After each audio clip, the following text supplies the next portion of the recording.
ঘোষিত বাজেটের নানা দিক ও মতামত নিয়ে আমরা বিশ্লেষণের চেষ্টা করছি।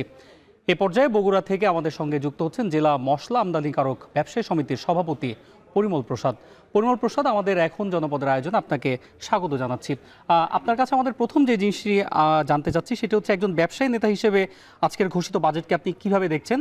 আরও একটি বিষয় আপনার কাছে আমরা জানবো, সীমিত সম্পদের বাজেটে জনগণকে স্বস্তি দেওয়ার প্রত্যাশার কথা বলেছেন আমাদের অর্থমন্ত্রী। এই স্বস্তি আসলে কতটা টেকসই হবে বলে আপনি মনে করছেন? ধন্যবাদ এখন টেলিভিশনকে। আপনি জানেন 26-27 সালে যে অর্থ যে আপনার বাজেট ঘোষণা হয়েছে, আসলে বাজেটকে আমরা স্বাগতম জানাই এবং ধন্যবাদ জানাই।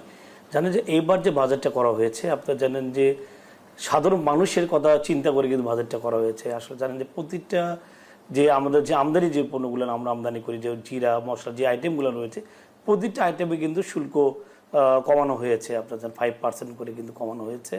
এবং অনেকটা তো কিন্তু আপনারা দেখবেন যে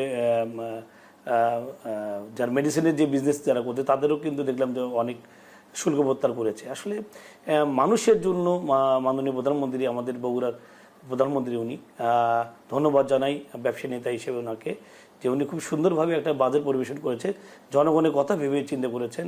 আমি বাজেটকে সাধুবাদ জানাই। এইতে জিনিসপত্রের দাম স্বাভাবিক হবে, যে যে নিত্যপদের জিনিসগুলো যে রয়েছে, আপনার যেরকম পেঁয়াজ, ডাল, বিভিন্ন যে আইটেম আমরা আমদানি করে থাকি, সে আমদানিতে কিন্তু খুব সুন্দরভাবে বাজেট করেছে, যাতে যেন জনসাধারণ কোনো কষ্ট না হয়।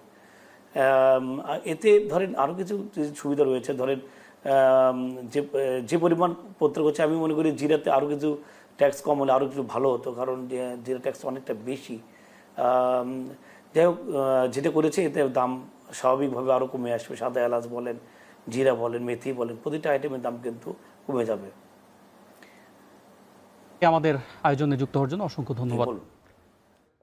বাজেট নিয়ে আলোচনার জন্য বগুড়া থেকে জেলা মশলা আমদানিকারক ব্যবসায়ী সমিতির সভাপতি পরিমল প্রসাদ আমাদের সঙ্গে যুক্ত ছিলেন।